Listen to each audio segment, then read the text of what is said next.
दुनिया टूट पड़ी। लो जी सामान भी निकल गया एक बंदे का, ये इतने से चावल लेने के लिए और मुट्ठी भर चावल लेने के लिए शनाख्ती कार्ड भी निकल गया। महंगाई बहुत हो गई है, खाना नहीं मिल रहा, इसलिए यहाँ पे लंगर लोग खाते हैं। बेटे यहाँ लंगर लेने के लिए क्यों खड़े थे? मजदूर है यार, दिहाड़ी लगी नहीं, लंगर लेने के लिए आ गए हैं। और आपको बताएं कि साबिक टेस्ट क्रिकेटर मोहम्मद हफीज़ का कीमती सामान और तहाइफ अमेरिका से वापसी पर लाहौर एयरपोर्ट पर चोरी हो गए। मोहम्मद हफीज़ ने एयरलाइन के नाकिस सहूलियात पर शदीद नाराज़गी का इजहार करते हुए कहा है कि न्यूयॉर्क से लाहौर पहुंचने के बाद एयरपोर्ट पर अपना सामान लिया तो देखा कि मेरे सूटकेस को नुकसान पहुंचा था। मेरे बैग से मेरा कीमती सामान और तहाइफ चोरी हो चुके थे। वज़ीर ख़ज़ाना मोहम्मद औरंगज़ेब ने वाज़ेह कर दिया कि PIA की निजकारी जून तक मुकम्मल हो जाएगी, नुकसान वाले इदारों को फ़रोख्त किया जाएगा। बात यह है कि दुनिया भर में जो एसेंशियल ड्रग्स होती हैं उनकी प्राइसेस गवर्नमेंट के कंट्रोल में होती हैं। नमस्कार दोस्तों, एक तरफ पाकिस्तानी महंगाई से परेशान है तो दूसरी तरफ पाकिस्तानियों को कुछ मिल भी नहीं रहा। पाकिस्तान में जिस तरह से आटे को लेकर इस वक्त लोग मारा मारी कर रहे हैं, पाकिस्तान की सरकार लोगों को राहत नहीं दे पा रही। जिस तरह से पाकिस्तान में इस वक्त महंगाई है उसे लेकर के पाकिस्तानी मीडिया इस वक्त काफ़ी ज़्यादा चिंतित है। पाकिस्तानियों का कहना है कि आने वाले दिनों में महंगाई और बढ़ेगी क्योंकि पाकिस्तान की सरकार IMF के नए प्रोग्राम में जा रही है। मर चले, अल्लाह माफ करे, ओ अल्लाह माफ करे। इतने से चावल के लिए आपने इतने धक्के खाए? कोई नहीं धक्के खाए। ओए होए सफेद पोश लोग, वो देखा आय हाय हाय। वज़ीर आला पंजाब मरियम नवाज का पंजाब और उसका मरकजी लाहौर, देख सकते हैं नाज़रीन, जेब कतरे यहाँ पर धड़ाधड़ फिर रहे हैं।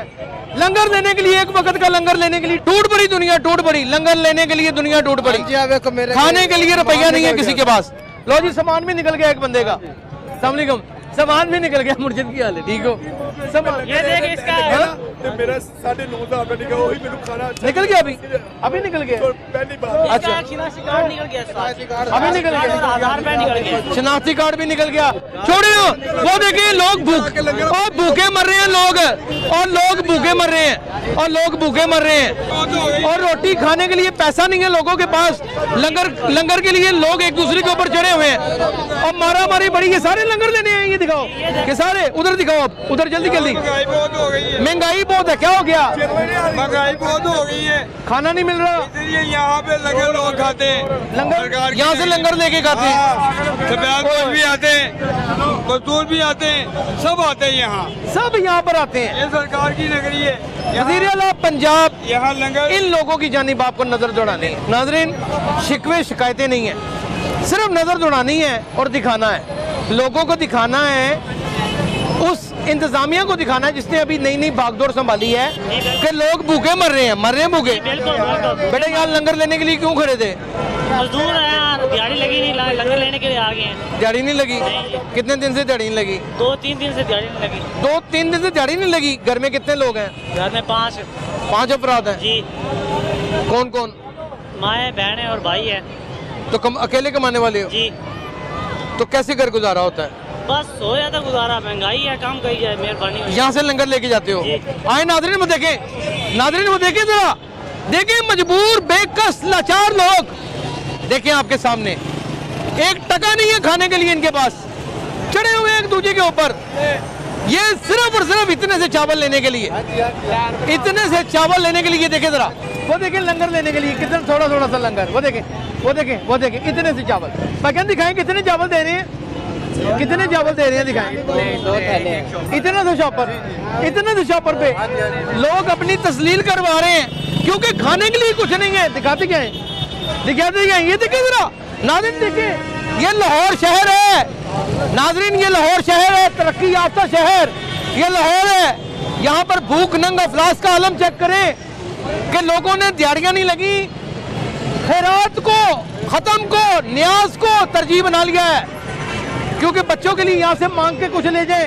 इसी तरह ही है, इसी तरह ही है। खाना खाने के लिए मिल रहा है, इसी तरह ले रहे हैं।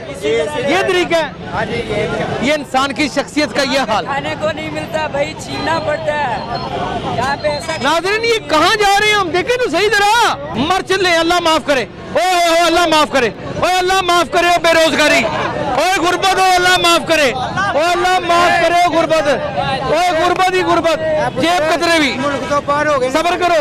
ओए ओए ओए तोबा तोबा तोबा तोबा, अल्लाह माफ कर दे, ओ अल्लाह माफ कर दे। जबकि पाकिस्तान में एसेंशियल और नॉन एसेंशियल ऑलमोस्ट तमाम मॉलिक्यूल्स, तमाम अद्वियात जो हैं वो ड्रैप यानी ड्रग रेगुलेटरी अथॉरिटी जो है वो तय करती है। अब कानूनी तौर पे इनको इजाज़त थी कि हर साल 10-15% या वटेवर जो भी इनके एक प्रिस्क्राइब लिमिट है, ये उसके हिसाब से प्राइसेस को बढ़ा सकते थे। लेकिन ये इसके ऊपर एक कैप रहा, और वो कैप इसलिए रहा कि जनाब आवाम जो है उनके लिए अद्वियात महंगी ना हो जाएं। अब मामला यह है कि जिस तरीके से डॉलर जो है वो बढ़ा, उसके बाद खाम माल बढ़ा, खाम माल महंगा हुआ, क्योंकि 95% रॉ मटेरियल इंपोर्ट करके हमारी डोमेस्टिक जो फार्मा इंडस्ट्री है वो अद्वियात तैयार करती है, तो उस कीमत में उनके लिए अद्वियाओं या दवाओं की तैयारी मुमकिन नहीं रही। चल रही थी, डिटेल्स चल रही थी, स्टडीज़ हम शेयर कर रहे थे, दुनिया के रेफरेंसेस दे रहे थे कि देखें, एक तरफ जो गवर्नमेंट को बहुत अंडरस्टैंड एक्चुअली प्राइमरीली करनी चाहिए, चाहे वो इलेक्टेड गवर्नमेंट हो चाहे वो केयरटेकर गवर्नमेंट थी, कि जब हम कह रहे हैं कि ड्रैप जो है ड्रग रेगुलेटरी अथॉरिटी वो इंटरनेशनल लेवल पे जा रही है, इन द सेंस कि वो वर्ल्ड हेल्थ ऑर्गेनाइजेशन के लेवल्स अचीव कर रही है, उनके मल्टीपल लेवल्स होते हैं, लेवल 1, 2, 3, उसके बाद आप फाइनल एनलिस्टमेंट होती है आपकी। इसी तरह पिक्स है Pakistan the pharma international convention scheme, उसके ऊपर वो जा रहे हैं, जिसमें अमेरिका भी जिसका मेंबर है इवन, और यूरोपियन कंपनीज हैं। तो जब आप उनकी वो बाकी चीज़ें अडॉप्ट कर रहे हैं क्वालिटी और रेगुलेशन के मुकाबले के मुताबिक, तो उसके लिए फिर कीमतों का भी तनासुब उसी तरीके से करें जिस तरह वो दुनिया में कर रहे हैं, बिकॉज वो एक प्रोफेशनल और सक्सेसफुल मॉडल है। इंडिया बांग्लादेश में ये मॉडल सक्सेसफुली इंप्लीमेंट किए गए हैं, जिस तरह आपने अपने सर, लेकिन देखें ना शहबाज शरीफ साहब जो बिजनेस को समझते हैं, कारोबार को समझते हैं, ऐसा नहीं है कि वो कारोबार को नहीं समझते, तो ऐसा क्या हुकूमत को फिर जाके डरा दिया जाता है, किस चीज से डराया जाता है या ब्लैकमेल किया जाता है, ऐसा क्या होता है? देखिए, इसमें जी एक बात मैं थोड़ी क्लैरिटी ले आऊँ, अभी गवर्नमेंट ने उसमें अपनी डिसीजन को किसी तरह से भी चेंज नहीं किया। असल में उस पर एक high court, Lahore high court का एक ऑर्डर आ गया था, अपेरेंटली एक साहब चले गए थे लाहौर हाई कोर्ट में, और हम उस केस में पार्टी नहीं है, ना कोई मैन्युफैक्चरर उस केस में पार्टी है, रिस्पोंडेंट आई थिंक उसमें गवर्नमेंट ही है, वफाकी हुकूमत है।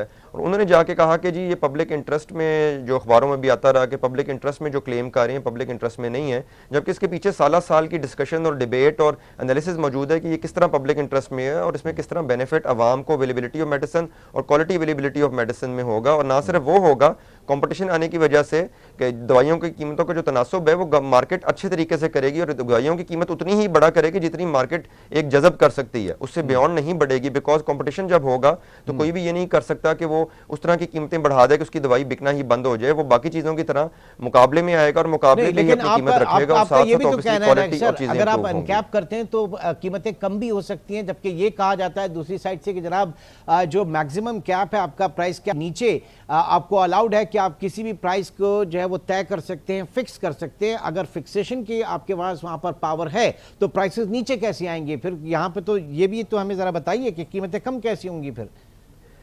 देखिए, कीमतें जी कम इस तरह होंगी जी, देखें जो रॉ मटेरियल है खाम माल काफ़ी जो है वो जो दुनिया से हम मंगाते हैं, जिस तरह आपने बताया 95% पाकिस्तान में मंगवाया जाता है, उसका स्टार्टिंग पॉइंट कोई ना कोई होता है। आइदर वो क्रूड ऑयल की बेसिस पे उसकी सब्स्टिट्यूशंस और उसकी जो एक्सट्रैक्शंस होती हैं उसकी बेस पे होता है। यहाँ कई चीज़ें ऐसी होती हैं जो नेचुरली पाई जाती हैं, जो जड़ी बूटियाँ होती हैं और कुछ दरख्त और इस तरह की चीज़ें होती हैं जिनसे एक्सट्रैक्ट किया जाता है, बायोलॉजिकली एक्सट्रैक्ट किया जाता है। ये मार्केट फोर्सेस पे डिपेंड करता है। वो रॉ मटेरियल है ना, अब चाहे ऑयल प्राइसेस कम होती हैं, डॉलर कम होता है तो तब उसका बेनिफिट यहां पे मिलेगा, लेकिन कीमतों के कम होने का कोई डायरेक्टली आपके इस प्राइस फिक्सिंग मैकेनिज्म इसको अनकैप करते हैं तो इससे कोई लेन देन नहीं है ऑन प्रैक्टिकल पर्पस कीमतों के नीचे आने का। ये जो प्रैक्टिकल पर्पस जी, आपकी बात प्रैक्टिकल पर्पस नहीं है, लेकिन हमारे पास सक्सेसफुल जब एग्जांपल्स मौजूद हैं, और अगेन हम रेफर करते हैं बार बार, शायद लोग बोर भी हो गए सुन के, लेकिन वो एक सक्सेसफुल मॉडल है भारत का और बांग्लादेश का कि वहां पर ये चीजें की गई थी, और वहां पर मार्केट का अगर एनालिसिस किया जाए, जो कि किया गया है, इंटरनेशनल एजेंसीज ने किया है, स्टडीज के अंदर किया गया, बाकायदा केस स्टडीज कोटेड हैं जिनके अंदर किया गया, रिसर्चर्स ने किया है कि क्रिएट हुआ है। तो दोस्तों, पाकिस्तानी इस वक्त लगातार पाकिस्तान की सरकार से गुहार लगा रहे हैं कि उनको महंगाई में कोई राहत दी जाए, लेकिन शहबाज शरीफ चाहकर भी अपने लोगों को राहत नहीं दे पा रहा, क्योंकि पाकिस्तान बार बार IMF के प्रोग्राम में जा रहा है, जिससे पाकिस्तानियों पर महंगाई का एक के बाद एक नया बम फूट पड़ता है। जिस तरह से पाकिस्तान की सरकार आते ही अब IMF के बड़े प्रोग्राम में जाने की कोशिश कर रही है, उसके लिए पाकिस्तानियों को महंगाई का और सामना करना पड़ेगा, क्योंकि पाकिस्तान पर कर्ज इतना ज़्यादा है कि पाकिस्तान को कर्ज चुकाने के लिए हर हाल में IMF की मदद लेनी पड़ेगी, जो कि पाकिस्तान के अवाम को झेलना पड़ता है। जिस तरह से पाकिस्तान में महंगाई बढ़ रही है, उसे लेकर के पाकिस्तान में इस वक्त काफ़ी ज़्यादा खौफ का माहौल है, क्योंकि हर जगह प्रोटेस्ट हो रहे हैं। लोगों को 2 वक्त की रोटी के लिए भी संघर्ष करना पड़ रहा है। लेकिन पाकिस्तान की सरकार भी इस वक्त बुरी तरीक़ा से IMF के आगे ढेर हो चुकी है, जिसे लेकर के पाकिस्तानी लगातार शहबाज शरीफ को और उसके सहयोगियों को बुरा भला कह रहे हैं। लेकिन पाकिस्तान की सरकार इस वक्त पूरी तरीक़ा से IMF के पास में है। यही कारण है कि बिना IMF की इजाज़त के पाकिस्तानी सरकार कुछ नहीं कर सकती। आपकी क्या राय कमेंट में ज़रूर शेयर करें। यदि आप चैनल पर नए, चैनल को सब्सक्राइब करें। वीडियो पसंद आए तो लाइक करें, कमेंट करें और शेयर करें। जय हिंद, वंदे मातरम।